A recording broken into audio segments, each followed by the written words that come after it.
Hi, everyone. Welcome to Rip and the Silverback episode 103. Yep. I'm the Silverback. He's Rip. Eric, just before you say anything, there's a lot going on in the world nowadays. Yeah. You know, the old racism card gets brought up a lot. Mm-hmm. You know, if you don't agree, we got a black guy and a white guy here on a show together. You can't even fucking comprehend how racist we can be together before the show. Right. You can't even comprehend. Correct. What could happen when a black man and a white man get together and decided to take over the world? Eric, how you doing? I'm doing good, man. It's funny, we were just talking about this before we went live, but man, customer service, oof. It's rough these days, man. I was on the line with some business stuff, and yeah, man, all the customer services has been delegated to countries that, let's say, English isn't their native language, and it can be. I'm not sure Indian is either. But it's tough, man. It is, especially when you're dealing with money, right? Like you're dealing with I'm owed money, especially when it's thousands. But you know, it's that's what I was dealing with for the last way too long. That's real money, then, mate. But yeah, other than that frustrating thing, always been good. Been keeping busy and man, keeping grinding. Good to know. I tell you what, I need to balance this this yang with a yin.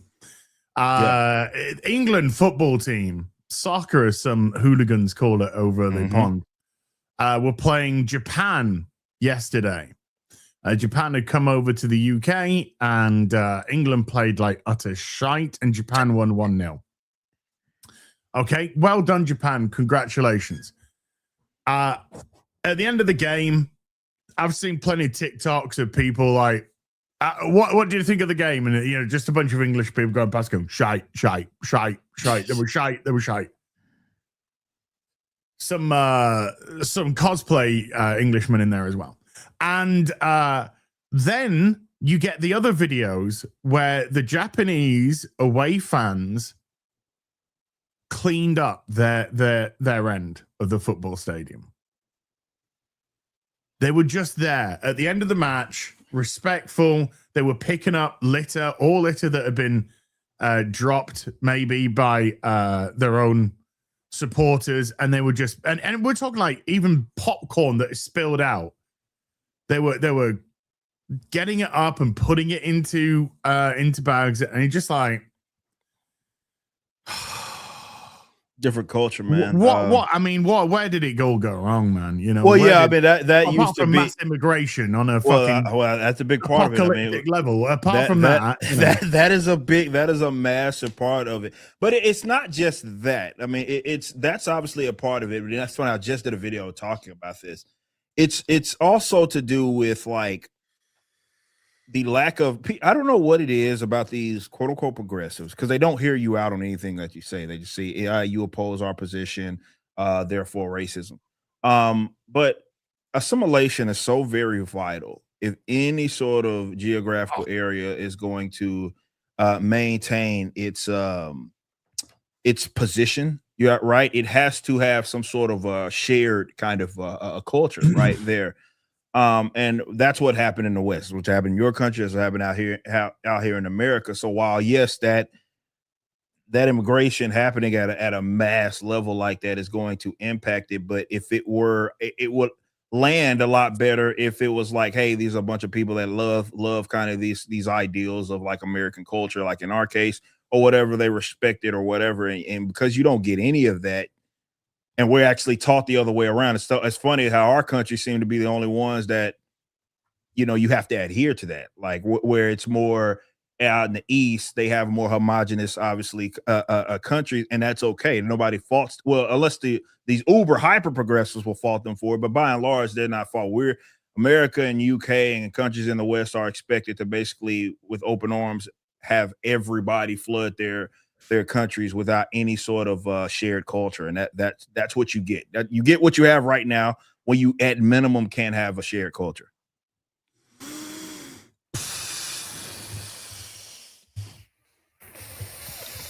We're living in weird times, dude. Yeah, we're living in weird times. It wouldn't be weird. Go ahead. No, go ahead. You go. You got it. We're talking about UK, so you go. Okay. Well, I was going to say, you're living in your own country and you're looking at an exit strategy because it's not your country anymore. It's not even recognizable anymore. And it just feels like no politician whatsoever wants to stand for anything because they're too invested in getting power.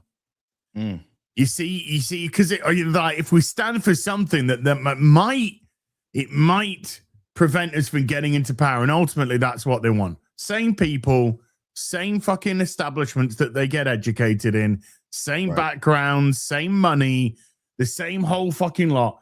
And you just like, why? Why have we just fucking broken and catered to a fucking...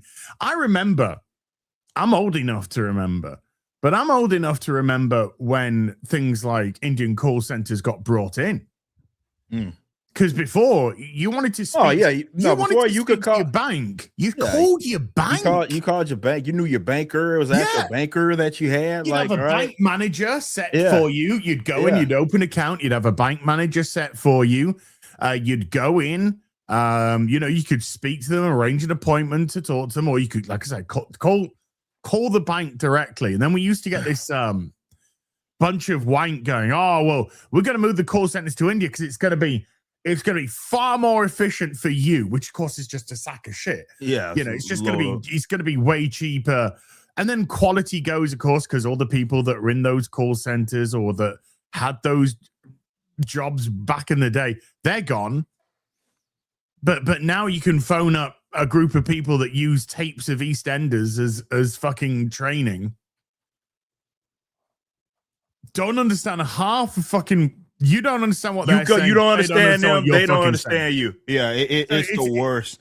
So you're on the phone for 15 times as long. Yeah. As you're trying to... And then sometimes they'll just go... and hang up because they can't deal with it, because they just can't deal with the fact that... I've done that. I've bailed a bunch of times. I've realized at the 55th minute, I'm like... not me, them. They'll do it too. No, they'll do it too, but I'll do it as well, because it's like, all right, you realize I am not getting any. Yeah, what's the point? Yeah, what's the point? I've already wasted an absolute, like, an entire hour of my time, and that's what is so frustrating about that element of it. It's like, it's not efficient. To your point, it's not efficient at all. It's actually the complete opposite. What should be a 5-10 minute conversation at max ends up becoming an hour conversation because the understanding, right, is not there. And also, like, look, if you understand, like, the culture, kind of the language, I guess, if you say, if it's more native to you, not just necessarily you understanding X means Y, like, no, or X means X for that matter. It's just, you can be a more efficient communicator. But what ends up happening with these supposedly efficient, like, call centers is that you will have an issue that you need to get addressed, and oftentimes they're looking it up on the spot anyway. Like, they have some master list, or maybe it's AI now, where they're like essentially Googling what the problem is, right? Because and again, it can have a little more nuance, a little more complexity to your issues, and they never can figure it out. They almost never can figure it out, or it takes a very, very long time for you to just get through to them what you're trying to and hoping to accomplish. It is the least efficient way to run a business, right? And it is such a turnoff. It was one of the things I kind of vowed with Riververse. It's like, man, I just want our customer service to be handled like natively, like just here. I do not want people from other pockets of the world that barely understand kind of what we're doing. They work internally from us, not some contracted call center, right? Like, they work internally for us. So all that information is there. They know how to resolve all the problems. It just makes for a better experience for our customers. And unfortunately, God forbid you actually say that, as in your case, you might have someone knocking knocking on your door saying that you I don't know, man. I don't know. They put out a tweet yesterday, the Home Office, saying that they're going to stop doing that. Okay, that's good. And they even use the term wasting time. Like wasting, we're not going to waste resources or waste time on internet. You know, we're going to put I'll find it. I'll show you it. I'll show you it. Yeah, it's Dan says in the chat, it's a bunch of Brazilians using ChatGPT. It's I'd even take South Americans, but we're not even getting that. Like we're getting like, you know, South Asia or whatever is more or less what we're getting. And we're getting people who don't understand. That's what we're getting. Yeah. This is from the Home Office yesterday. Now they could admittedly they might have set this up as an April Fool's joke. Who knows? Police time will no longer be wasted. So they're admitting that this is just it's inefficient. It's wasting your time and resources because it's y'all's taxpayer money that's paying for them to do it. Yeah. Investigating legal social media posts. So they said legal. So does that mean that we're going to waste time? We're going to waste time with the ones that we deem illegal. Illegal, yeah. Good point. Yeah, it's so fucking rattly worded. Freeing up, but listen to that part right there, right? Free up the officers to tackle real crime. Imagine that. Real crime, not what Dave from Basingstoke has to say on Twitter. On twat. Yeah. Fucking hell. By scrapping non-crime hate incidents, we're balancing the protection of vulnerable communities. Oh, they're not talking about British people. Okay. They're just saying why they're gonna. Okay. Now I don't know what this means, because I don't speak French, but this is a response to that. I don't. Oh yeah, baguette. Yeah, I think that's here. Look at it. This is a fact as well. This is from a few years ago, which probably makes it even worse now. But Russia, 411 social media. I think this is like 2017 or 2019 stats. In Russia, there was 411 people arrested for social media posts. 3,300. Yikes. So yeah, and we've got what? Something like 1,200 people in prison right now due to social media posts. That's absolutely insane. That's a lot of rapists and murderers that got a release from prison to allow those social media post people in. Yeah, and unfortunately, this is where we're at. Like, this is kind of the world that we live in, where nothing makes sense, and they go after people for, you know, like we have out here. I just did a video that it hasn't been released, being edited right now, where I go through kind of because I don't know if you saw that post. Well, I know I did release this video. It was some Japanese citizen was showing basically side by side Apple products, right? And obviously the one in Japan didn't have anything like attached to it, right? Because they were in the Apple store, right? Mm-hmm. So it wasn't like, you could literally just pick your stuff up and mess it around with it. I've seen it. Right, and they were showing obviously what was happening out there in America and why they have to latch that stuff down, right? And it's like it's kind of crazy how the West, which used to be this sort of beacon for, you know, property rights and like actual liberalism, not what they hijacked to mean like liberalism, not progressivism. I'm talking about like actual liberalism, like individual liberty. And it's now deemed, and you really saw that, you really saw that in 2020, how they really truly felt about your private property rights when you had people during the summer of love in 2020 going store to store and looting the place, right? Oh yeah. And this was happening to small business owners, black business owners, and everything. And the response to this from not just only politicians, but obviously from the progressives, where it's just stuff, essentially. It's just stuff. Bring on Antifa Batman meme. Yeah, that's basically where he got it from, right? Like, it's just stuff. So they're essentially saying that your property doesn't matter. It's not an extension of yourself. And so when you've cultivated an entire culture where they devalue that, this is what you get. Especially where you have, and I don't know where that video was obviously shot, but out in places like California where you can steal several $1,000s worth of stuff and it won't be a felony, right?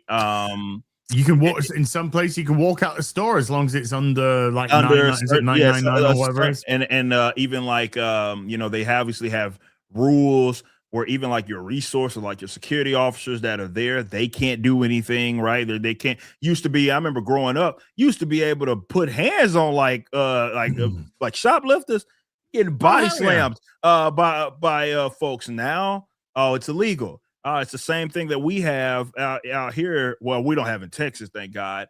But you got that was a big thing that happened. I believe it was in. Oh no, you got wireless hole punchers in Texas. Yeah. But yeah, exactly. In Texas, we're fine, but it's not like that, believe it or not, across all the states, despite what your constitution says. Certain states have what they call a duty to retreat law.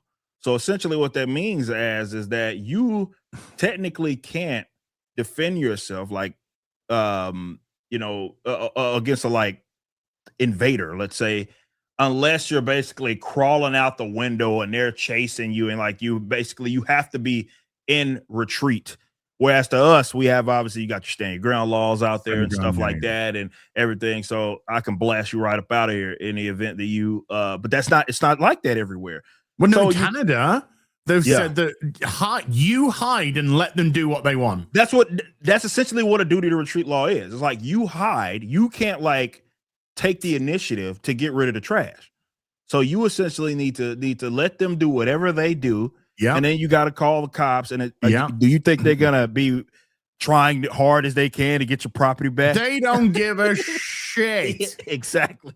You think they're going to be, those precious goods that you had, we're going to work so hard to make sure we return those to you? Of course not. That's not at all their approach. But yeah, that's what you get. You get what you have right now because your culture's jacked up. It's not even that it's more that you've incentivized the bad behavior, right? You rewarded it. Of course you have, because there's no consequence. That's essentially what you're doing, because there's no consequence, because you can steal from folks, because you can use aggression upon peaceful people. You get nothing. You get nothing. So it's Japan. I know they're having their issues as well. I think it's very, very, very important that you guys learn from what happened to the West. I mean, the thing about Japan having their issues, though, is they're having their issues on like a 2% immigration. Imagine if it was close to what it was. Exactly. Now let's have a look at Britain. Yeah, exactly. Let's have a look at Canada.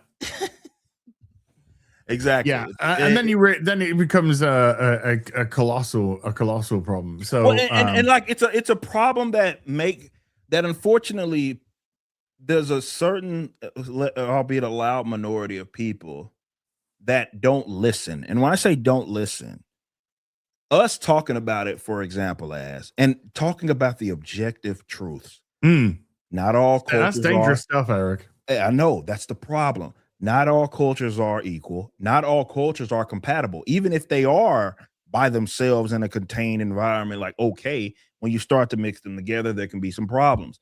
That is an objective fact. It's been the case over the course of human history. It's how entire civilizations have crumbled based upon that, right? So, unfortunately, us even having the conversation, it gets knocked down as you guys are being racist, or you guys are being anti yada yada, and it's like from the fucking suicide cult. Yeah, from the suicide empathists. Of course, but that's the problem. It's like it is the quote unquote toxic positivity where you can't even acknowledge a harsh reality. You can't, because at that point you become racist. You become whatever phobias and all that. And it's like, guys, We've seen it happen over the course of history. Some have seen it happen to their own countries. Without this sort of idea of assimilation, you are ensuring conflict. This is why I do not even allow these types to own the conversation where they're the ones that get to decide and deem what is positive, like this whole inclusivity BS, like that, like they're completely full of crap. It's not inclusivity, as we all. I mean, we got to stop calling it inclusivity because it's inclusivity with exclusivity.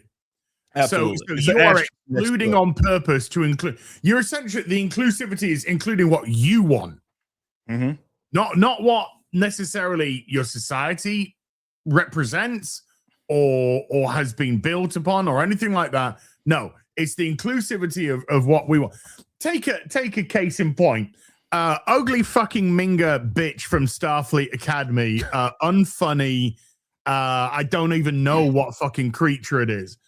Was doing her post on social media saying, "Oh, as you probably heard, Starfleet Academy, she's been cancelled."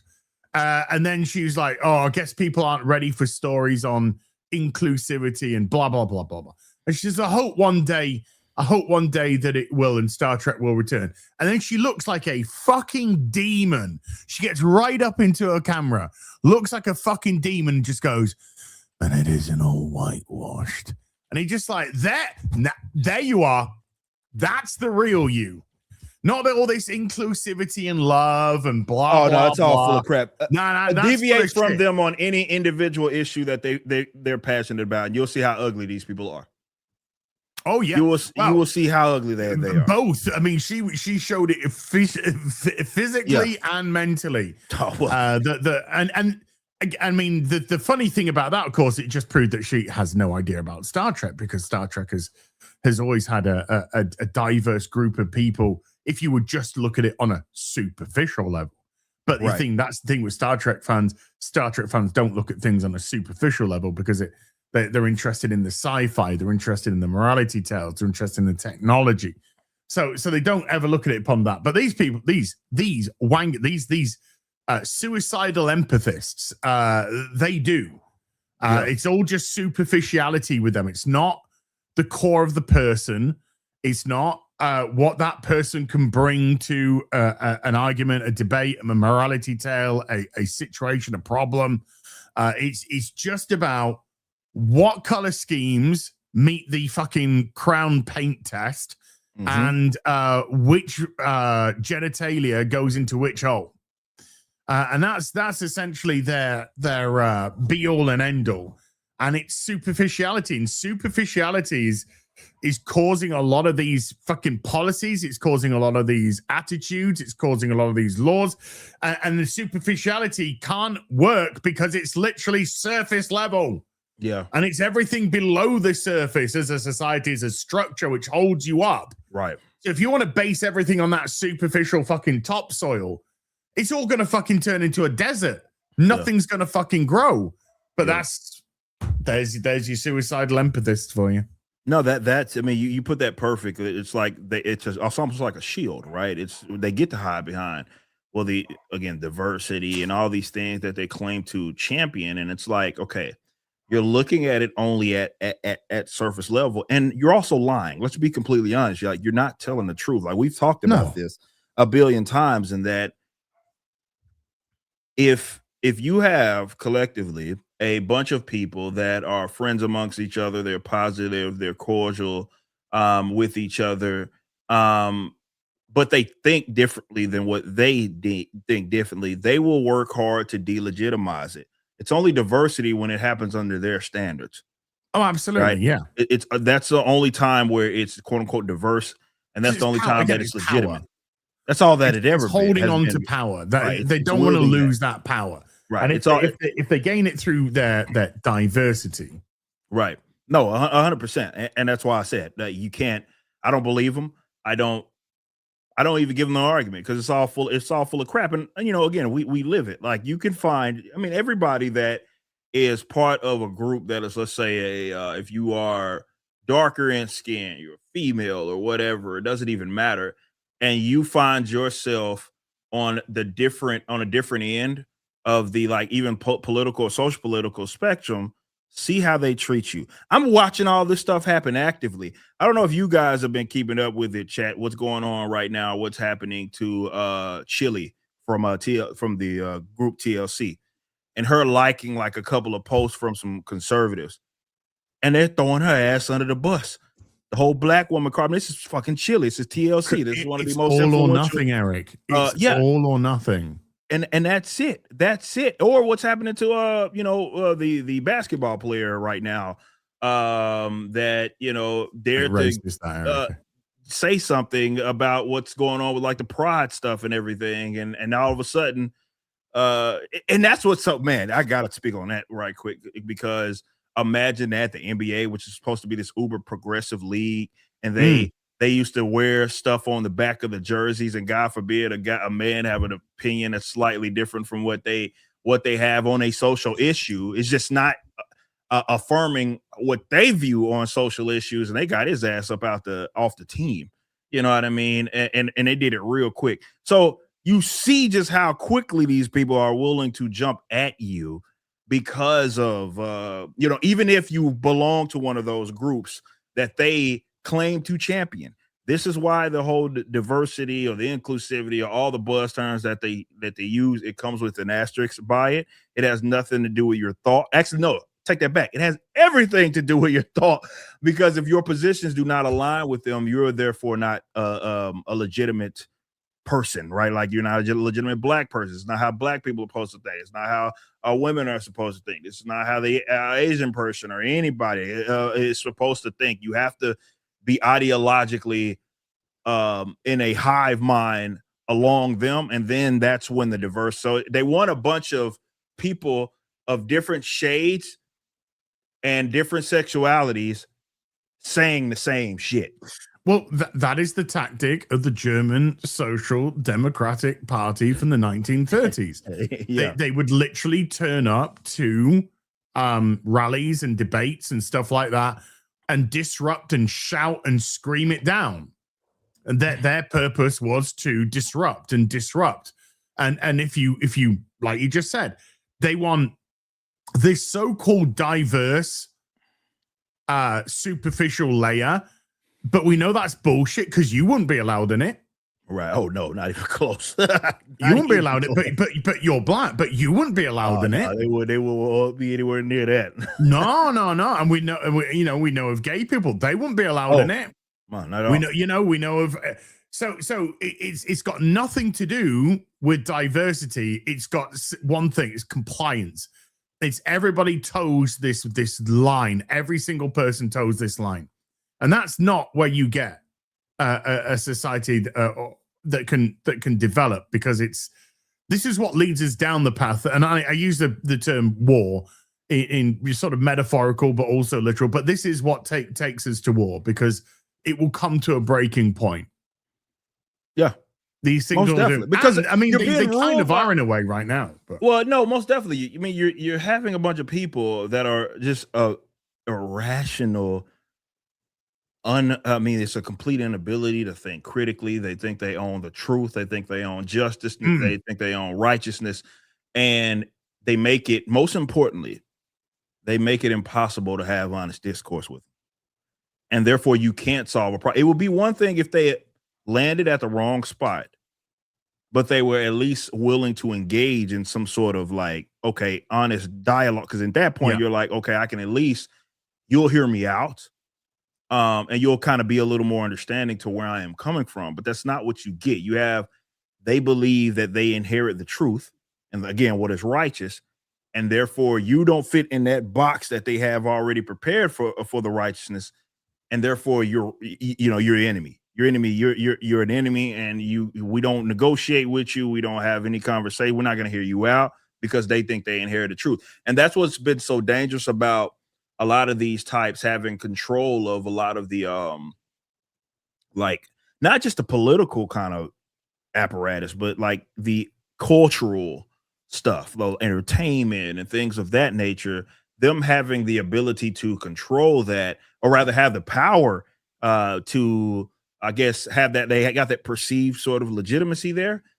That works big time to their benefit, because then they can sort of present that, especially for younger generations, present that even no matter how much it's nonsense as truth. And it's unfortunate. And, it's one of the most depressing things to watch is man on the street videos of people going to these young folks, and these young folk ain't got a fucking clue. And then, you want to jump down their throat, but you realize that they have been churned out in this like system, right? In which that's all that's been beating their head, right? They never even gave the time of day to anything that was to the alternative, because they were told that the alternative was evil, or again, what they believed in was unjust, and therefore they came out thinking the way that they did. And that's what's really, really dangerous. And it's a difficult thing to combat. I don't have an answer exactly. I know I talk about like the alternatives and doing like the whole kind of parallel economy thing, but the truth of the matter is this: they're willing to engage in tactics that we often find abhorrent, right? So what I mean by that is, let me ask you this. Well, they'll do the end justify the means. So, well, no, I'll tell you this: let me ask you this. People that know who I am, the types that we're talking specifically, not like a blue dog Democrat. I'm talking about the types we're specifically talking about. Do you think they would ever give a fair shot to anything that we're building over here at the Riververse? Once they find that, you have people that are to the right of Stalin that maybe are writing stories or are drawing for you and what have you. Do you think that they would ever give fair shake to any of that?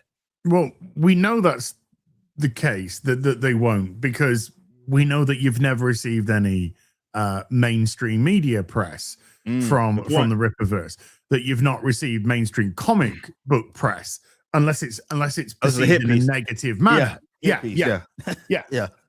Because you ain't part of this club, right? Yeah. Because you're trying to make comics, they're trying to make political statements. Exactly. So they're hiring people that they're hiring people that have caused people to kill themselves. They're hiring people that have levied death threats at people like J.K. Rowling. Still working at the company. They have hired the most abhorrent, disgusting filth imaginable. They would hire them before having a conversation with you. You put it perfectly, and that's exactly what I'm talking about. Because on the other side of that, you, me, a lot of you guys in this chat, I am willing to bet that undoubtedly you probably enjoy something because it's not something that you prioritize, but you enjoy something from someone that may think different than you politically. It's inevitable, right? Like, that maybe that actor or that actress or that director or that video game producer is a little left-leaning or whatever, and you'll still give it a fair shot if you are entertained. So this is what I'm talking about, why it's a very difficult thing to quote unquote combat, because they engage in a tactic that our side, right, doesn't engage in. Like, we'll be like, okay, well, is this solid? We'll judge it fairly, whether you like it or dislike it. And the political element for most of us, not saying every single individual, but the political angle is largely irrelevant to that, because that's not what we are going to that entertainment for. They don't operate like that, unfortunately. They're like, what do you mean this person liked a Trump post? Yeah. How from dare 2013? from 2008. How dare you do that? And they'll get you out of there. They'll absolutely get you out of there. You'll be streaming, and they'll see that you've got maybe a DVD of what was it called? The game show that Trump was on. The one where you become what's the name of that show where you become you're trying to get a business deal with Trump or whatever. We had it in the UK here with Alan Sugar. I can't remember what it's called. But that's they'll see that. The Apprentice, that's it. The Apprentice, yeah. They'll see that and they'll be like, is that what I see in the corner? Or Christmas, you just be like, I just watched Home Alone 2. It was such a fun film. Wait a minute. Did you watch the Trump cameo? He was in the Trump Carlton, whatever it's called, the Trump fucking. All right, fucking hell. And they get you out of there. So yeah, man, I don't really have an answer, man.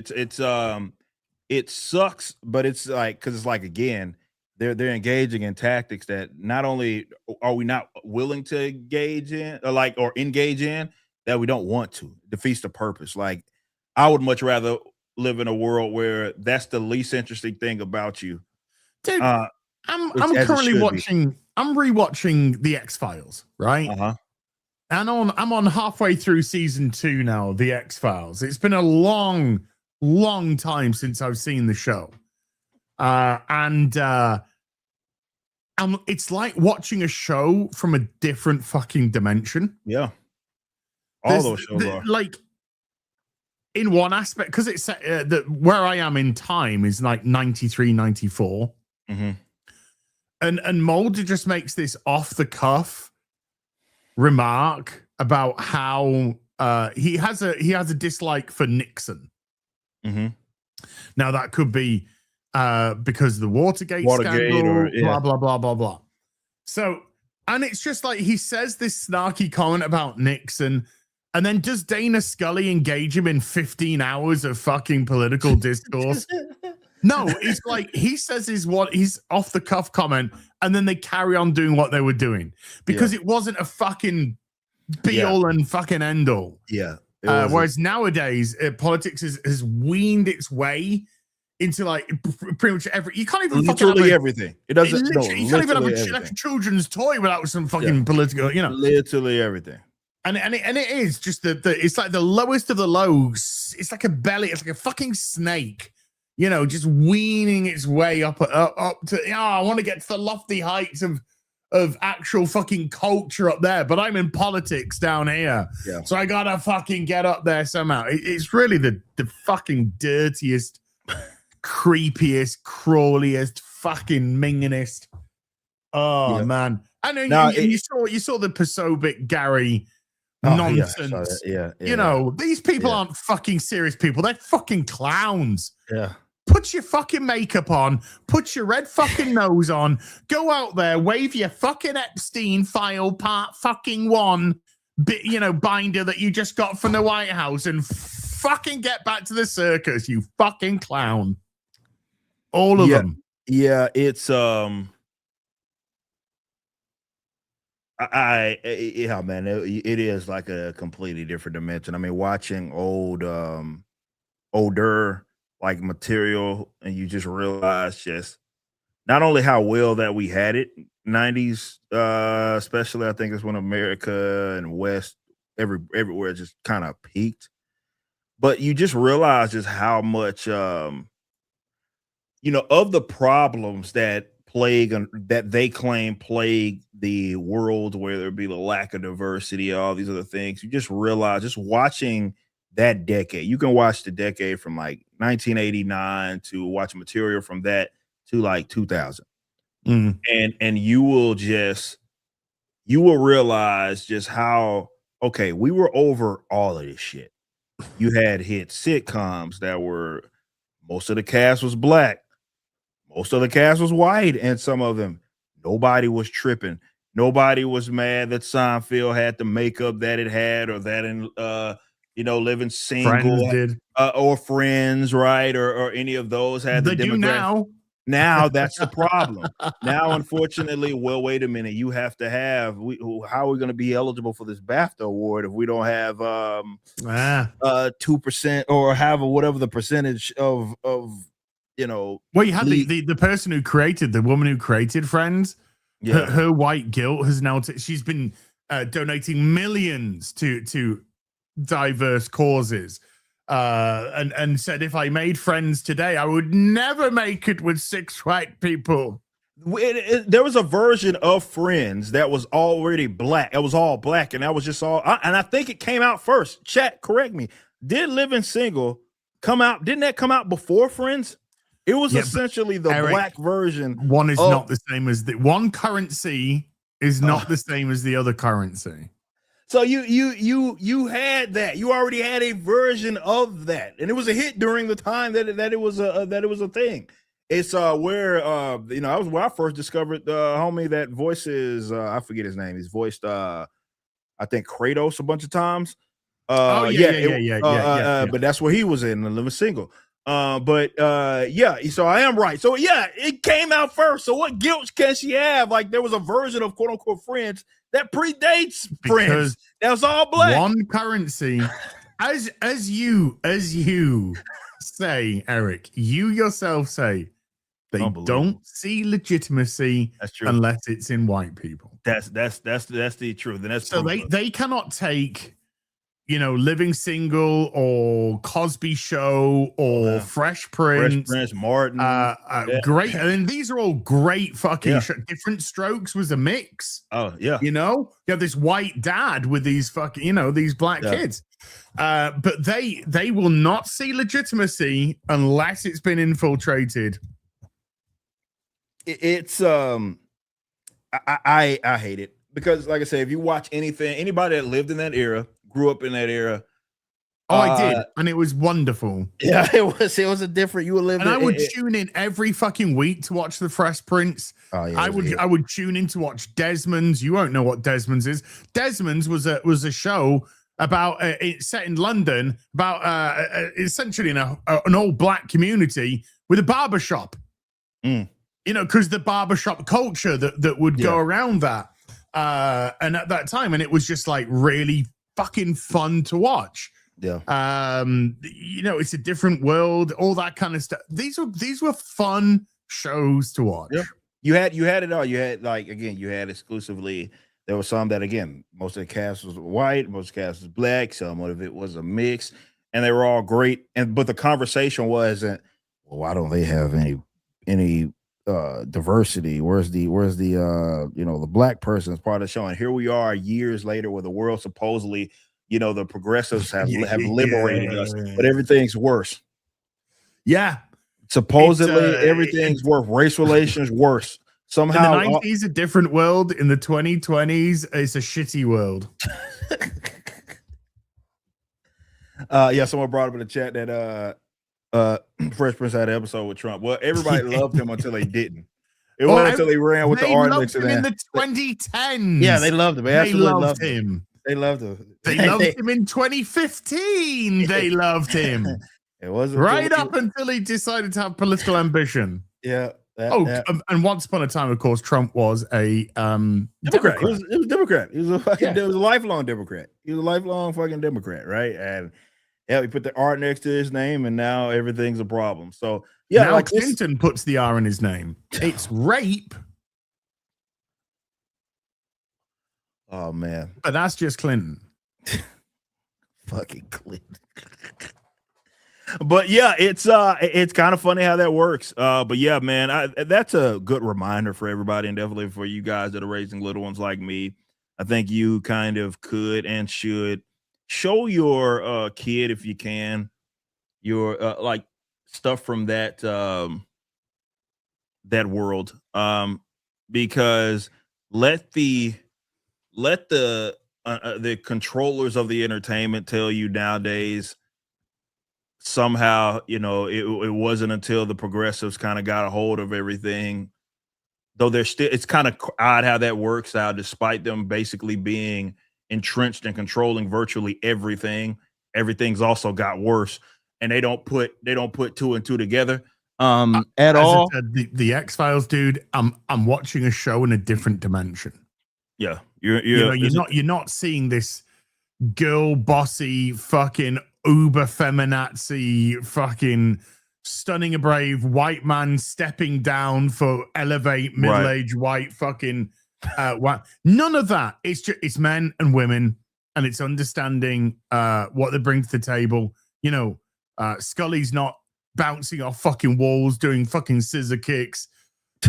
leg spinning. You know, she's doing what she can. They don't even do that well. We had like Mulder's not doing that either. He's not that way inclined either. No, but that even your action shit's ass. I mean, like as far as what they're coming out with, right? We all know like that failed attempt with like the modernized like kind of a Charlie's Angels.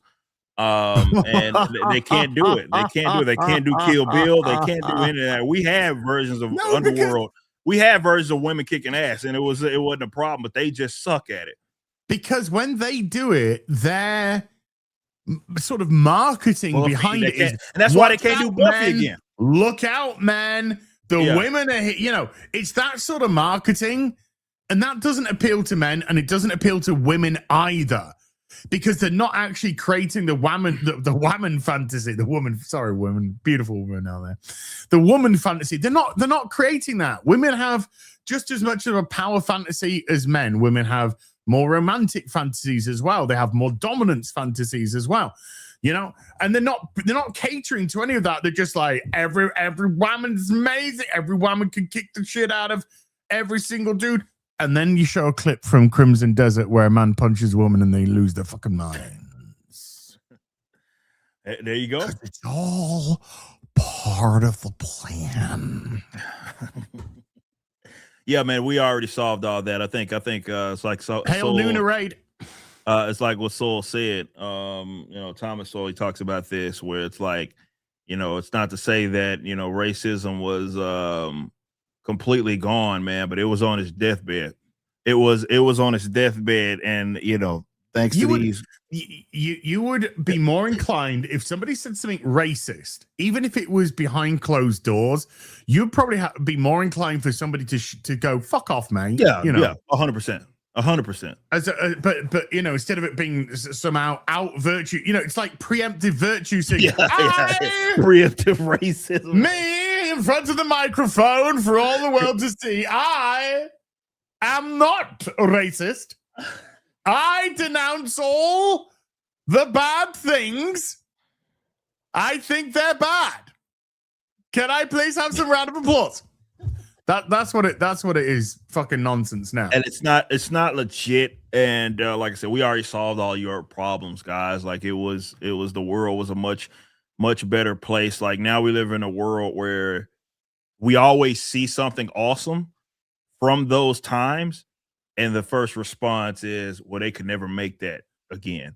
Like Rush Hour. Like something simple as Rush Hour. Rush Hour is like, yeah, because you've got a black guy and an Asian guy making racist jokes about other fucking people at each other the entire time. And it's fucking hilarious, right? It is absolutely hilarious. They're making racist jokes to each other, that's part of it. That lets you know how over the racism thing we got. We had a black guy and an Asian guy cracking jokes at each other like that. That one, scene that you see when he's like, Chris Tucker is talking to the Chinese guy, a Chinese food guy. And he's like, "Hey, go have me a fucking big box of grease, or whatever." He's like, and then Chinese guy's like, "We ain't got no soul food." He's like, "I ain't have no damn soul food." it's fucking funny. It is. Chinese guys walking. I say, "I ain't no punk bitch." And it's like, "I ain't no punk bitch neither." It's hilarious. Rush Hour 4 incoming, by the way. Yeah, but it's like it's fucking hilarious. It's hilarious. Because you were laughing with each other. Yeah. You were laughing at your differences, but you were working together and you were friends. It's, put it this way, it's the kind of shit we do behind the scenes. We still fucking like do this kind of stuff because we can't do it. Well, actually, we do it in front of the camera a lot as well. I mean, all fairness, but because that's the way you can muck around with your mates.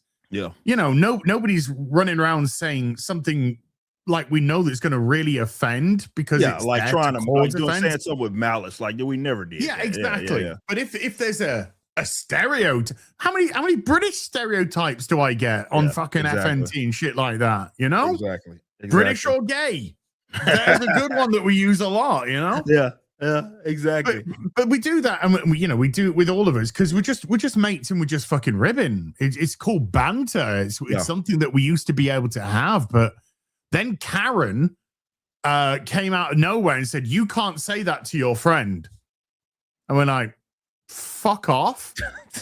And then government came in and went, no, we've now made a policy based on Karen's complaint that you can't say that thing to your friend that you both. That's basically accurate. That's basically what happened. Yeah, basically what happened. That's essentially exactly what happened. And everything got worse. It suffered because of it. And I think that's why that's just why everything is worse, because that the environment, like, you're not cultivating even a creative environment when you can say that's. And so when you say that, think about what you're saying. Like, when you like look at something like a Rush Hour and you say, well, they could never make something like that before anymore. It's essentially creativity has been. Sorry, you're going. No, it's been creativity has just been it's put on a back burner and what's unfortunately needing to take, at least according to them, precedent is like box checking, and that's why everything comes off as inorganic and natural. Because it's not to say that you didn't have quote unquote diverse stuff and cast like back in the Gap. You had all that. Like, it was again, I never understood. Well, I understood it's about power, but like them trying to like reinvent the wheel, they think they're like solving racism. Like, bros, we were already over that. You're late to the party. Dude, these people wouldn't let anybody ethnic near fucking 100 meters of their house. Well, to be fair, yeah. What was it? What's that place called? Martha's Vineyard. Martha's Vineyard, mate. Yeah. That is the reality of woke, right? Yeah. That is woke versus reality, and what happens. Yeah. Get that filth get him out now. Yep. They made everything worse because of it, and reality versus fantasy, man. Like, yeah, I mean they put their it's kind of like they put their hands behind their backs, and deep down a lot of these guys know it, but everybody's like still trying to play ball here, so that's why nothing ever gets. Everyone knows it's a joke. Everybody knows it's bullshit. Everybody knows. Everyone knows how superficial and inorganic and essentially what a lie this is. Everyone's in on it. Barely anyone is brave enough to say, or certainly virtually nobody in power is brave enough to fucking say it. Yeah. And as regards to we can never make a Rush Hour 4 again. Well, do you know what? Rush Hour 4 should be like Rush, like the other Rush Hours. I would say you do a better. That would be single-handedly. If they just kicked it old school, and I said the same thing about Scary Movie, right? If they just kicked it old school, they would do far more to repair quote unquote race relations than anything these progressives has tried to do through their BS legislation and self-imposed rules. Just by having a normal movie that felt like it came out in the early 2000s. I do like to do a lot of doom scrolling. Yeah. Man, Eric and I can talk, can't we? We're hour in, baby. It's all based on 3 seconds of conversation before we started the fucking stream. Yeah. I do a lot of doom scrolling. And one thing that I do see is there is a lot more normalcy in the humor in there. Like, you'll see things like a black guy will say something and then he'll cut to a white person. They'll say something what would be perceived today as racist. Mm-hmm. Now they'll do that cleverly either through the edit on what was said before, but normally then there's a cut on top of the white guy from a black guy going, well, he's right. Yeah. There'll be like lots of different types of things like that in terms of humor. Yeah. Where there is a lot of normalcy out there, and a lot of people are, God bless them as well, are making these little bits of content that go out there that just show that don't worry. Doesn't matter what color you are. There's a lot of us normal people out there, There's a lot of us, whether or gay, a lot of great fucking gay humor as well. What I would class as like classic old school fucking gays. They don't like this new fucking breed of weirdos. They just want to be with Bill or David or whatever it is. But they got this fucking wicked sense of fucking humor and stuff. Yeah. And it's just like that kind of stuff. You're just like, I feel like I'm breathing in the old flames again. It feels so good. It feels so good. There is a lot of it out there, but certainly not mainstream. It's certainly on the other side of mainstream. They're not going to touch that. And again, it's you realize just how kind of self-defeating it is that they've had to put these self-imposed, like in the nature of Hollywood, right?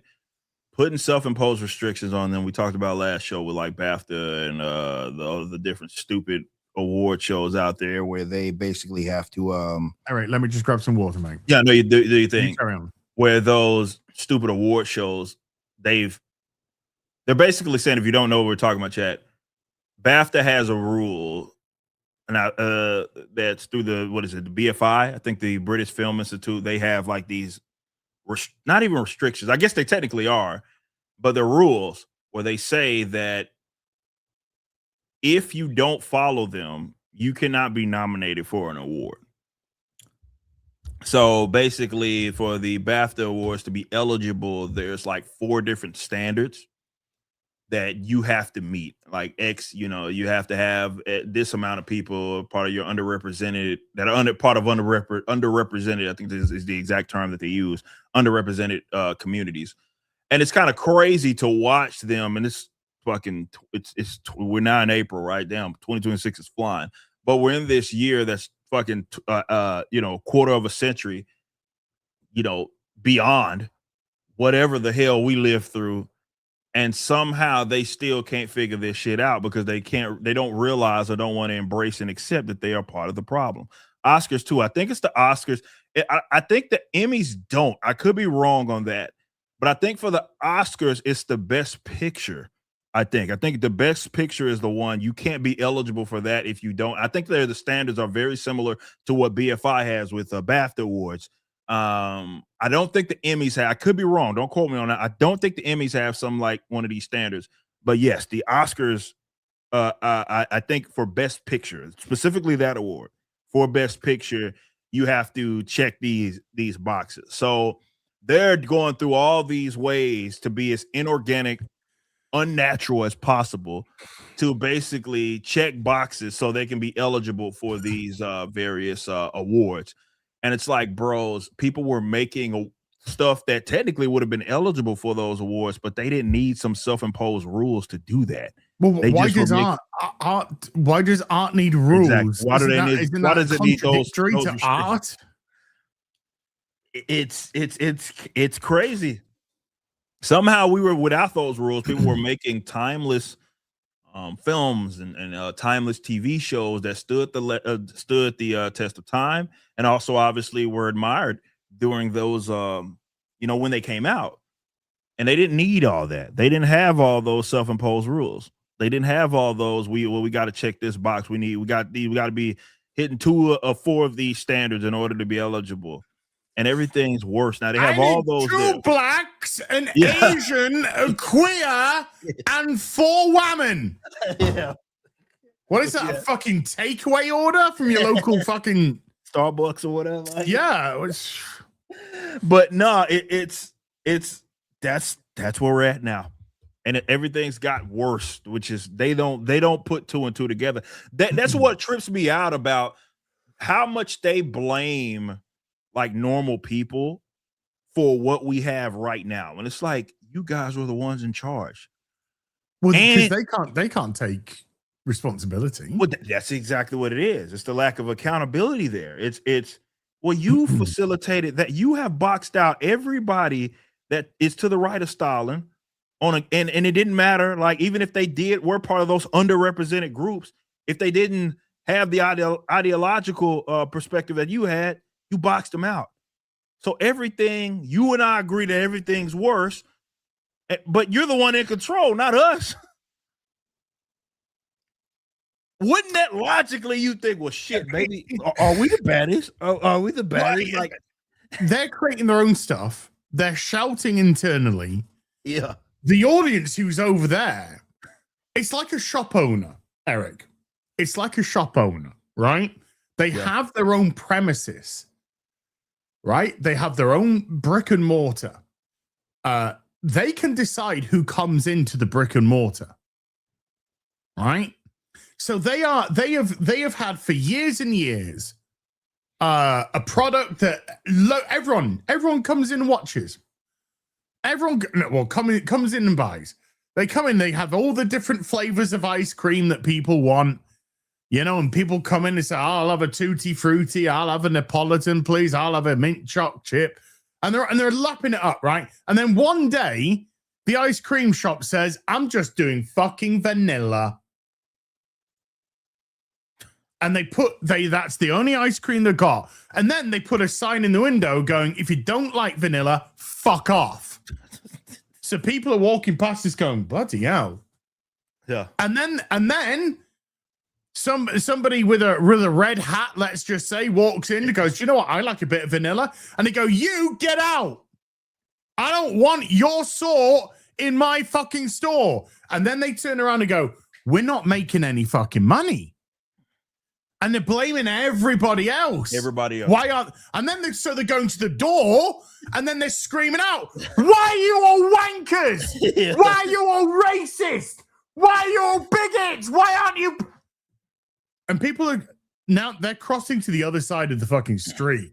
Yeah, that's what Hollywood is in a fucking nutshell, man. Yeah.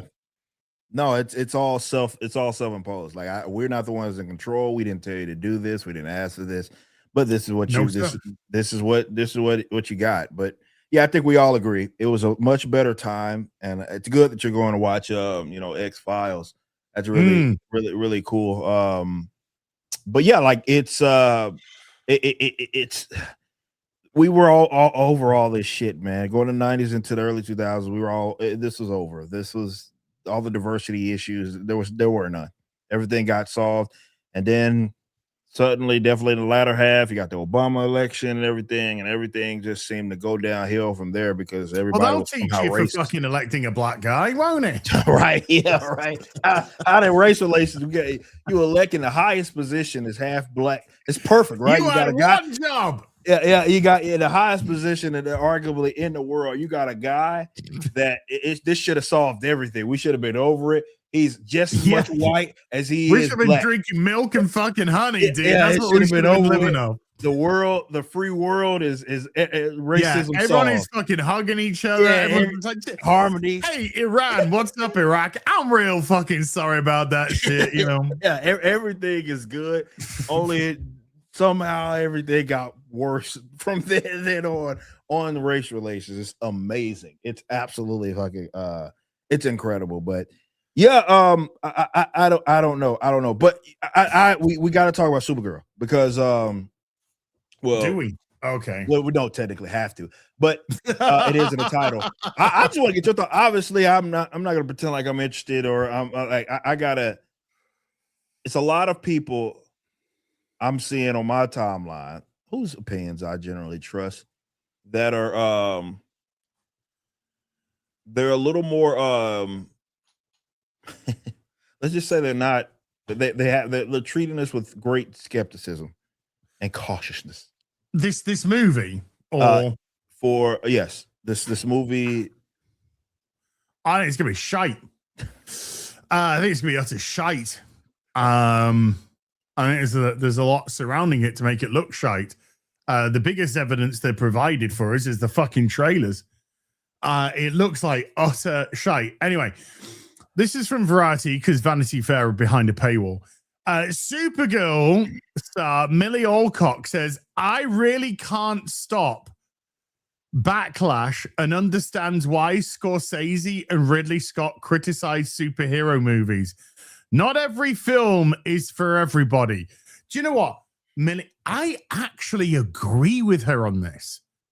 Not 100%. Every film is for everybody. 100%. So maybe stop trying to push niche movies as mainstream. I don't know. There's just a little bit of that. Well, if you're going to try to do that, you have to understand that there's going to be shortcomings 1000%. Definitely with nerd culture stuff. Okay. I'll say this much. I wasn't even going to say this, but yeah. I do wonder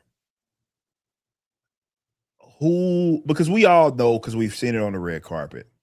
Yeah. Reporter asks these guys these bait ass questions, right? That they know is going to get the headline. Oh, how gay is this movie? Or the Soul Somber said this is the gay. Like they do stuff like that all the time. Is this the gayest? Yeah. superhero movie ever?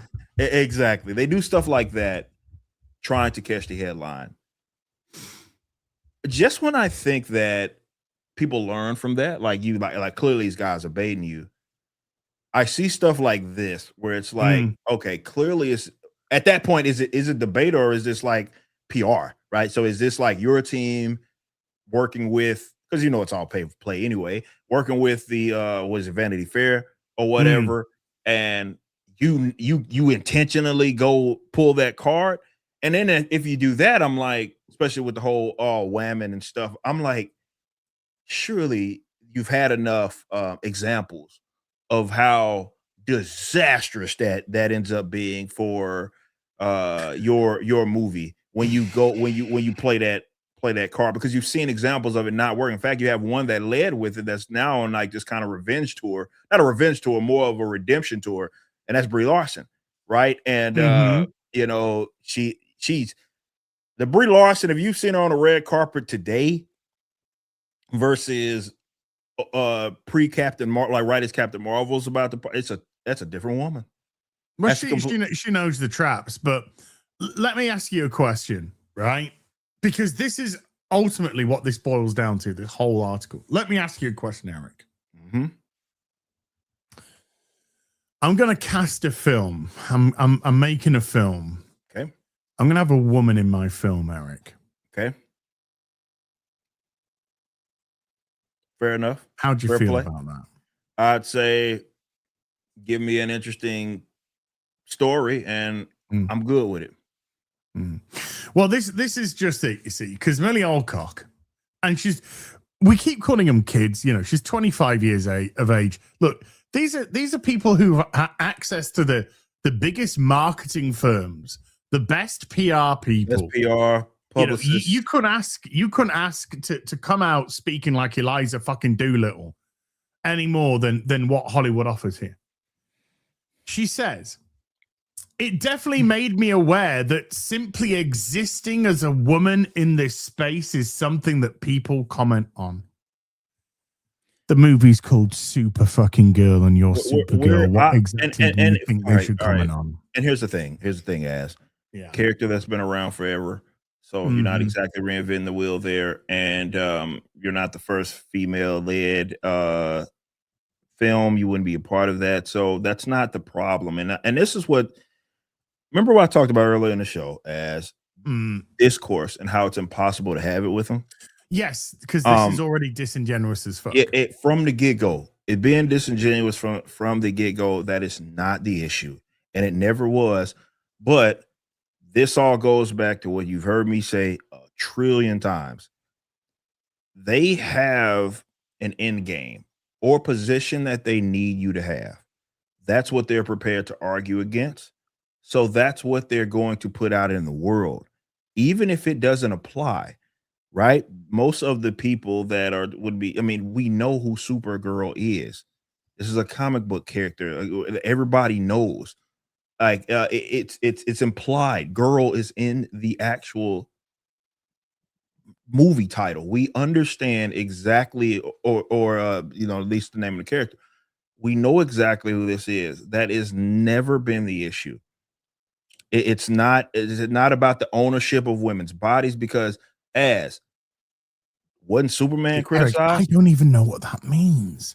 Well, it's basically what I'll tell you what it means. Unfortunately, the angle that she is taking is Hmm. that they're acting like we're like men, I guess, in particular, are so controlling of women that they need them to only exist as a woman, like in this individual capacity, Okay, and so therefore anything that exists outside of that. And so if there's like a different adaptation, uh-huh. or whatever that looks like, it's, hey, you didn't live up to the expectation that well, she looks at it like that. We're not living up to her, or she's not living up to our expectations of her, and So who's therefore we're trying wrong? to control her. Who's right and who's wrong then? And actually, I'll ask you another question before Okay. then. How many mainstream Supergirl movies have there been to date? I mean, we saw excellent adaptation in the Flash No, movie, not TV, movie. I was talking about the Flash movie. I was talking about the chick in the Flash movie. Yeah, okay. But no, there hasn't been a whole lot. There's been Helen Slater in Supergirl, and yeah. there's been, whatever the Flash movie was. I'm not too sure. I actually know what that was. Okay, so can we say just with those two efforts, one of them being a Supergirl movie? So technically, there's one because the Flash is called the Flash. Yeah, and it's about the Flash, the Batman, and it's got Supergirl elements in it as well. Would you say, therefore, with only one Supergirl movie based on around Supergirl, we have seen the definitive Supergirl yet? Oh no, there's always room for, and never in early adaptations do you see the definitive version. Oh, that rarely has happened in comic books. Right. So like will you see the definitive version first? First, of course, yes. Yeah. So you can't say that. Well, we try to do something different with the character that's never been seen before when we haven't even seen the definitive version before. Right. That rarely happens. It didn't happen with Batman. Didn't happen with any character that I can think of where the first time that you saw them in film or TV, like that was the definitive version of them.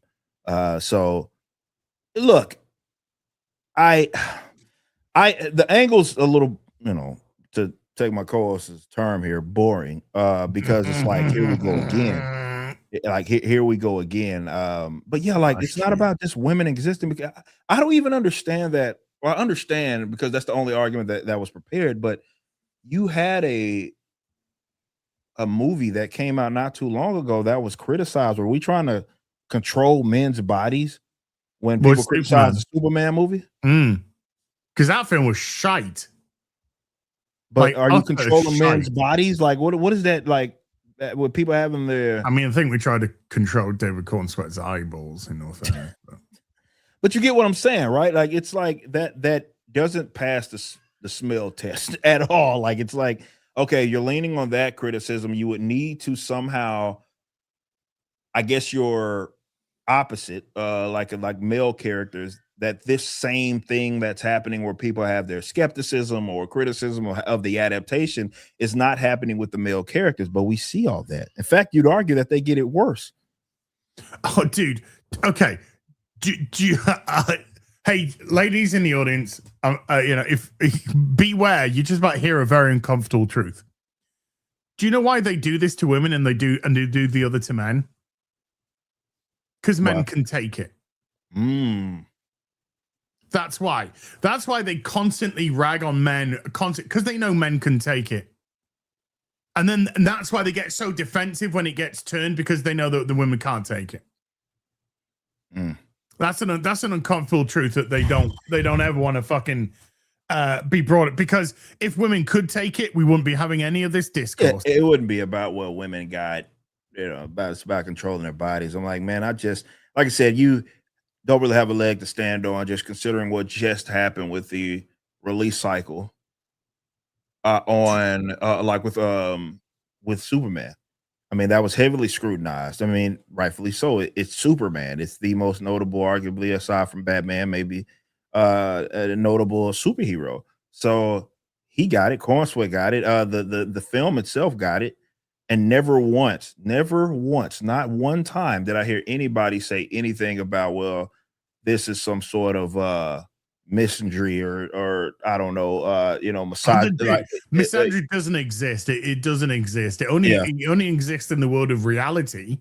Yeah, but it certainly doesn't exist in this world. No, you can say the worst, most horriblest things to men, particularly as women, because a lot of women do this as well. But that's not misandry at all. No, but you criticize one woman and suddenly it's misogyny. The people don't understand. A lot of people out there don't even understand what misandry and misogyny actually are. Oh no, not at all. They think criticizing a single person based on their gender, it's not even on their gender, but because they then make it about their gender, makes you one or the other. It's not. Right. It's like Nazi. It's like, but it's a nothing word now. Yeah. Buzz terms. Buzz terms that don't mean buzz jack terms shit. to try and gaslight people. Trying to get you to shut up. Shut It's them essentially up. trying to get you to shut up. It's Yeah. like, oh, you will feel the shit. It doesn't work anymore. Yeah, it doesn't work. But you've literally made sure we have no shame anymore. Yeah. That was the whole goal. I mean, they used up all their credits because we were just talking about earlier in the show. Once upon a time, yes, being called racist was like, oh well, shit, damn, that's fucked up. Like, you know, like that. Now it's again, they used all their credits up. It's like now people are like, whatever, you're gonna call me what you're gonna call me. But it's such an illogical take, but not just illogical on the subject. I just think that you would think that whoever is part of PR has analyzed like kind of what landscape that we're living in and seeing that, hey guys, pulling that card with relation to superhero stuff does not set it on the right, get the it doesn't set you up for failure. Or it doesn't, no, well, it does set you up for failure, it doesn't set you up for success. Here's the thing, and I don't understand why a lot of people don't take this route, right? So Sydney Sweeney, as an example, was part of what some people deem as a terrible superhero film. And that's the Spider or whatever. Madame Web. The name. Madam Web, right? And she somehow had her career from a bad movie. Yes. Her career came out better. Like, which, because her and Dakota Johnson didn't pretend it was a good movie. Well, yeah, but that's the thing. It's being genuine. It's like they saw which way the fucking wind was blowing. Yeah. And they decided to walk with the wind against their backs. Yeah. They didn't decide to turn around and try and walk into the hurricane like these fucking retards do. Exactly. Right. Like, so listen to this, right? She does House of the Dragon, and then she doesn't want to do franchise stuff. So she then does Julianne Moore's Netflix Siren series, but then couldn't find work for an entire year. Who's fucking... Why do people think they're owed a career? Man, dude, you see that I'm telling ass. I could have this conversation about people in creative fields for the next another full hour. There's a lot of entitlement, bro. Yeah. There's a lot of people that think in creative fields, music, comics, who think that, well, they are basically owed just because they can. Which it doesn't work out there in the real world. People that are watching this show, it doesn't work like that in your real, like, you obviously understand that there's standards, there's you don't have such a luxury, definitely with your job, where you get to just feel like you're entitled to fucking everything. One of the most fucking overflown, overbloated fucking industries around. Everyone wants to do it, and they'll do whatever they can to get it. Yeah. It's, so you're not owed shit, woman. Sense of entitlement. Like, you are like you are not owed anything, especially in entertainment, man. You're part of a luxurious industry. It is, yeah, exactly. You know what I mean? Like, even from the consumption, like people, people that are paying for your stuff, it's their disposable income that they're using. This isn't food, right? This isn't like housing. This is something that people are getting to, as part of their disposable income. You especially are not owed anything. You're not owed a dime from anybody. You're not owed support of anything. But bro, I would say you would be surprised. You probably wouldn't, but man, there's a lot of entitlement in creative fields where they feel like, oh shit, you know what I mean? Like, I'm supposed to get this. I just because I've been there, or I went through the proper channels, or I'm supposed to be here. I'm supposed to get this support. I'm supposed to be worshipped. I'm supposed to be sought after, and it's like that's not the real world, bros. Speaking of not the real world, Eric, let's just move away from this article, just to the right hand side though of the screen. Just listen what we've got here. Sinners DP Autumn Durold, whatever, fucking hell, makes Oscar history as first woman to win best cinema. Who cares? Are you the best? Are you the best? If you're the best, great. Michael B. Jordan wins the Oscar and shouts out Denzel. Hail Denzel. Shout out. Halle Berry and more. I stand here because of the people who came before me. No. Don't you stand there because you were the best actor in a movie that year and you did it on your own merit? We have an industry that can't even tell fucking just straight truth.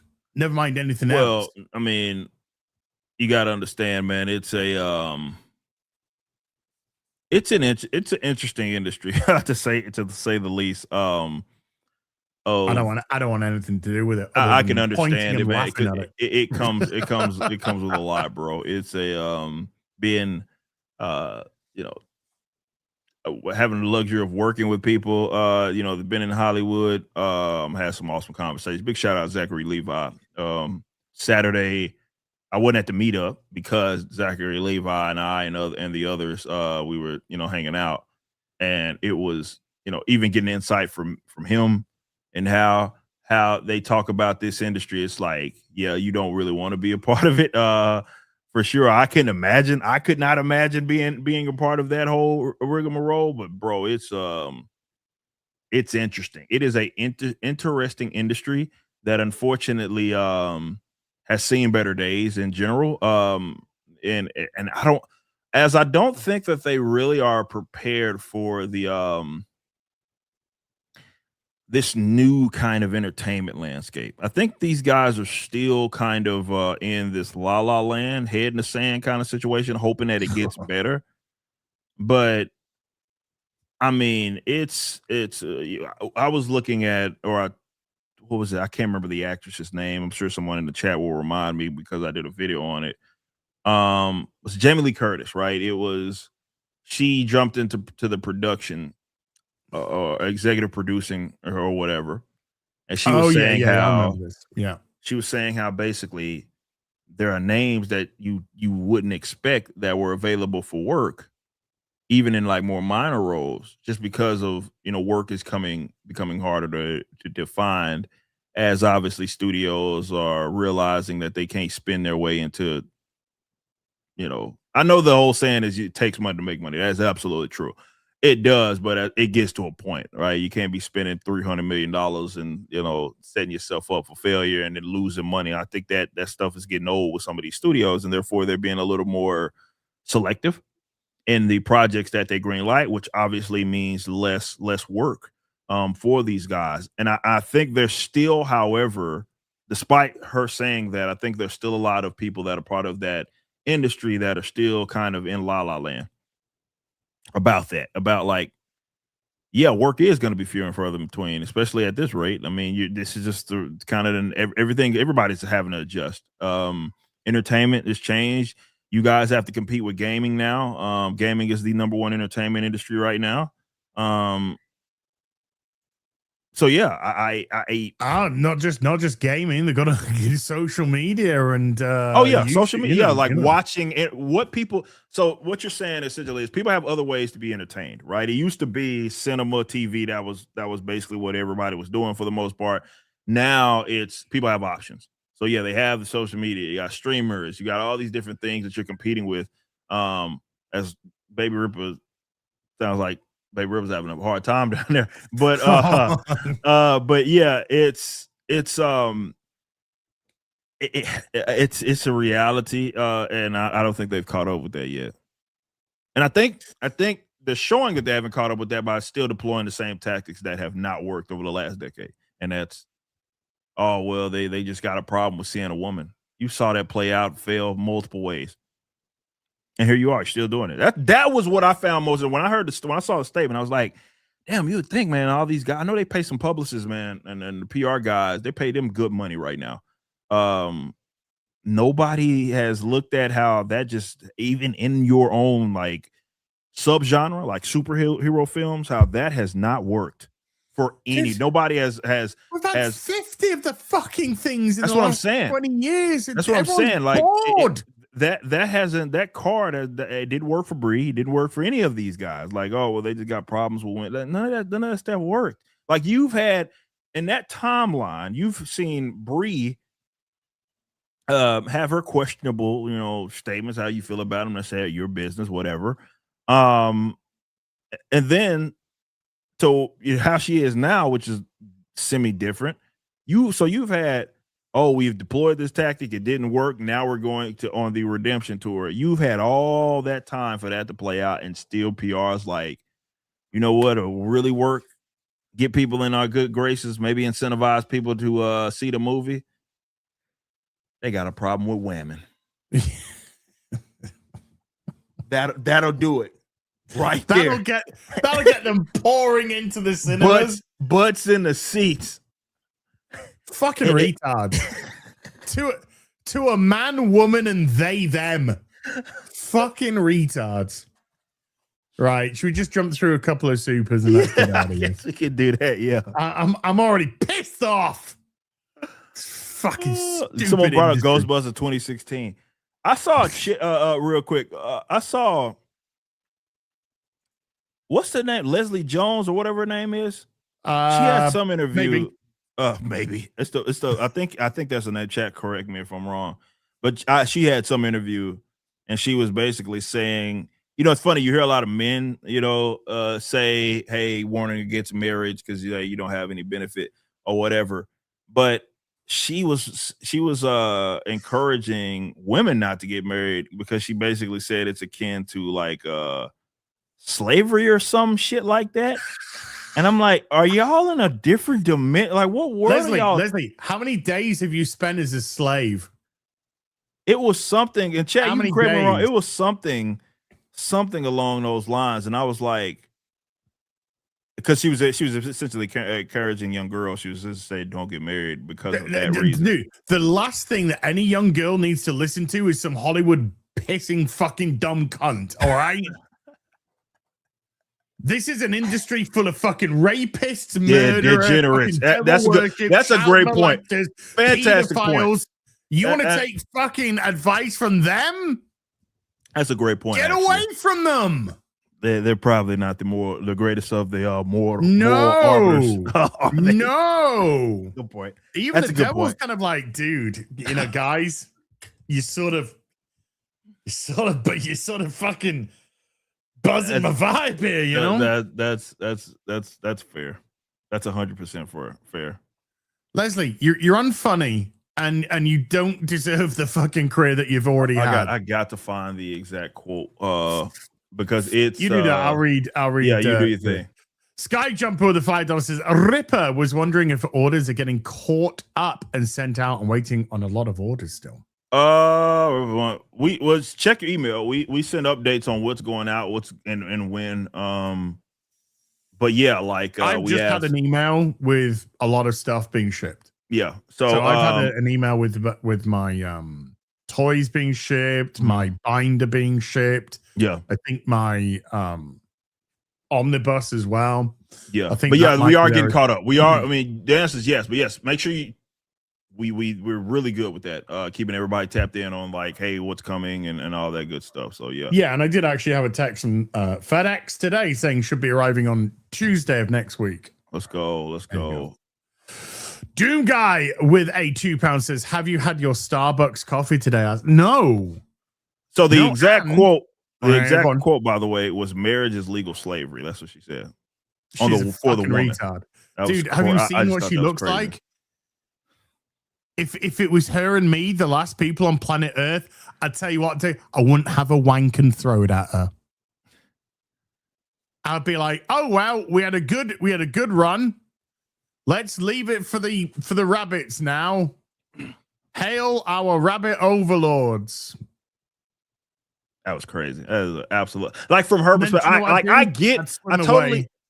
I totally get like whim. You know, definitely men and their skepticism because they look at like they look at divorce and they look at like all these things, these just absolutely traumatic stories that you heard of basically women seeming to win most of custody battles. It's called Ghostbusters 2016. So I understand it from the other perspective, but she's basically speaking to her young female fans. And she's saying she doesn't have any. Leslie Jones does not have young female fans. Well, she had a message for him, and the message was that don't get married. That's more like it. She said literally to my young fans, don't get married. I mean, she said marriage is legal slavery. That's what she said. So yeah. Fuck me. So have you got a bunch of slaves at Rippaverse then? Are they legal slaves? No, nor is my lovely lovely wife. I think she has sweet gig. Is the lovely Ms. Ripper? Oh, not at all. Is she a legal slave? Did you force her to have that baby? No. To carry on your slave lineage, Eric? It wasn't. That was not what happened. One day he shall rule over my slaves and take one for himself. That was an absolutely wild statement. I saw that yesterday. So yeah. Shout out Leslie Jones. She's a dumb cunt. Shout out Leslie, man. Shout out. Doom Guy with a £2 says, have you had your Starbucks coffee today? No, I've had no coffee today. I've had no caffeine today. I'm not happy. I'm miserable. Okay, just want to make sure they're all aware of that. Snacks with a $5 says, I edited part of the Master of the Universe trailer, so Skeletal sounds more like the classic. No AI. Curious how you think it sounds. It's on my channel if you have time. I don't. But thank you. TJ Crink with a 30 month says, I miss Uncle Phil. Yeah, RIP Uncle Phil. From Fresh Prince. Dude, do you know that they remade a Fresh Prince series and it was all, I think it was drama series? Oh, yeah. Like, and they called it the what the fuck happened to that show? Yeah, I forgot about that. Yeah, they did do that. It was like a reimagining kind of drama. Yeah. Yeah, I forgot all about that. Oh, here we go. It was called, they called it Bel Air. Yeah. More like fucking Bell End. And it ran from 2022 to 2025. And it had 38 episodes in total. Spanning 4 seasons. So there's no. God, it looked like the most miserable trash. I didn't understand the approach. I mean, no, it's like a series. They've tried. No, it is serious. It's like dramatic. Like it was interesting. Very interesting. Do you know why? Never mind. I can't even be asked. I can't even be asked. None of them got any fucking ears. Larry Parker with a $5 says the most interesting TV shows were naturally diverse. Exactly. Side note, I just started Knight Rider again. That is awesome. I've been watching me some Knight Rider as well. It's like a different dimension, mate. It's like a different dimension. Mr. Darkinson with a 50 Polish says, back in the 80s, 90s, and early 2000s, we had TV shows with seasons spanning 20 plus episodes each. Now we usually get 8 or 10 at most. What happened? Are writers unable to create longer stories? I just think it's the nature of kind of thing. I'm not a big fan of that. I've talked about that in the past as well. It's like they're catered. It's the attention span kind of thing. It's unfortunately media is now made to be a lot more disposable. Oh, like yeah, it's built into like their schemes of and how they build their shows, everything. It's like even movies that they make, it's the same thing where it's like they're operating as if the audience member has the attention span of like a goldfish, and yeah, that's just how things are, unfortunately. So yeah, things are shorter. You'll notice a lot more like, they shy away from more complex storylines and stuff like that. Specifically, many actors have talked about this. Like, dude, I just went through an X-Files episode where a woman was fucking raped by a ghost. Yeah. Like, what the fuck? I was just like shocked. I was like, holy shit, you never get that nowadays. Yeah. Too much TikTok, right? Yeah, it's essentially what happened. And by the way, never have I seen so many shows with so few episodes say so little either. They would you'd be crammed 100%. Full of plot and it's not a lot of dialogue there. 4 wasted episodes, absolute fucking waste of fucking space, mate. Take a 610 with a $10 says the whole trans thing is entirely for men and entirely anti-women. It's either women's spaces and privacy being invaded by men or young vulnerable women being pushed into becoming men. Well, you notice that there's complaints. There's been serious complaints for years now, and organizations are now turning back to reality. Yeah. Where people have been desperately trying to get men out of women's sports. What have you not heard during this time? Men complaining about women in their sports. Do you know why? Because they can't even compete in the first place. I wouldn't. Yep. You will not see that happening the other way. No. So, yeah, this is, you want to see what misogyny truly is? I'll show you a trans woman. I'll show you a man, a biological man competing in a women's sports for rewards and accolades and money. Acknowledgement, yeah. I'll show you an actual misogynist. Not an internet one, a true one. Nick Helmsley with the $10 says, Ripper, we got to talk baseball movies. I've always been a fan of Sandlot. How can I have more of nothing? And Angels in the Outfield. Yeah, man, there's a lot. I made it, was that like last year or whatever, I made that post where like basically like you can measure once baseball movies started to, it's around the same time, right? When baseball movies started to like, less of them started to be made, was basically when the fall of the West started to happen. So yeah, man, you can't beat a good baseball movie, man. But all those OGs, Angels Never Sound Live, so many of them. Just quickly here, from Fandom Post, the Domes of Calrathia novelist Isaac Young on the state of modern Star Trek. Quote, it's about emasculated men and raging girl bosses.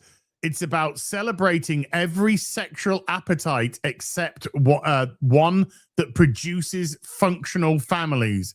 It's about fetishizing racial revenge and elevating mediocrity at the expense of excellence. He goes on. I could not agree more with that first statement. You'll find Star Trek has never been more vulgar, more profane, more debauched. It's small-minded in everything from the cast to production values to the storytelling. It's about lecturing the untouchables about their privilege and holding victimhood as the highest virtue.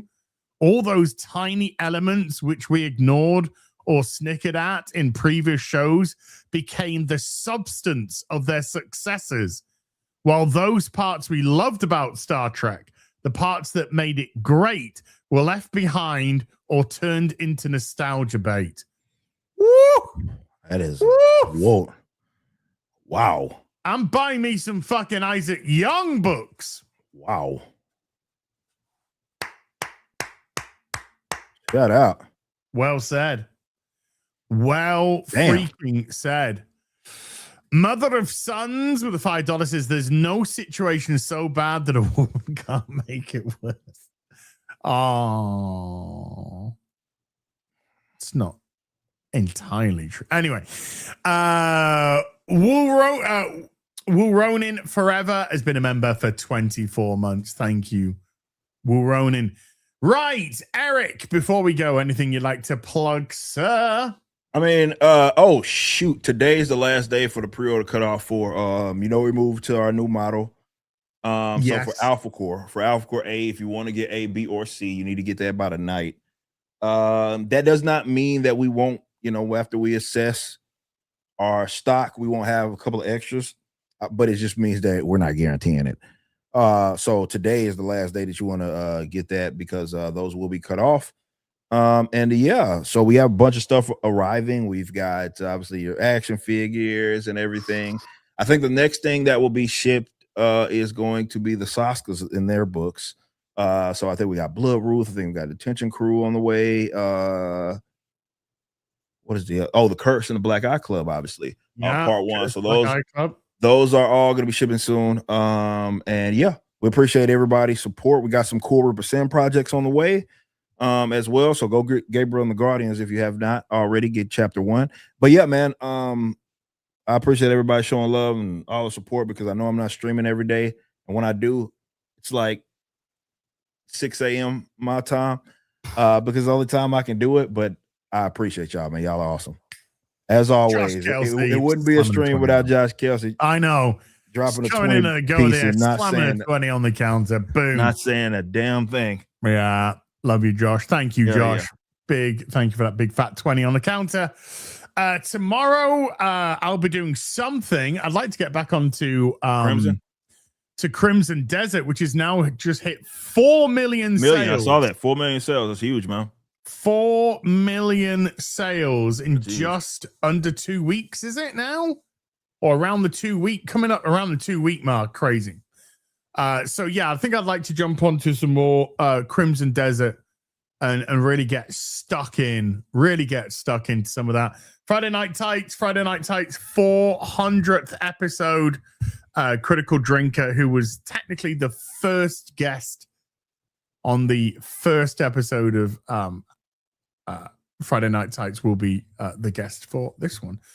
Sunday afternoon tea with us is on hiatus for a little bit. I just need a little bit of breathing time. And Sunday Fun Day is still there though, so I'll be there for Sunday Fun Day. And Saturday, probably put a big stint of Crimson Desert as well. So we'll get some good stuff going. Massive thank you to everyone who came to watch today. Mods, thank you very much indeed for giving up your free time. Everybody who super chatted, remembered, gifted memberships, thank you for supporting the channel. We'll be on Eric's channel next week. So until then, you take care. Goodbye, Blubble. Peace.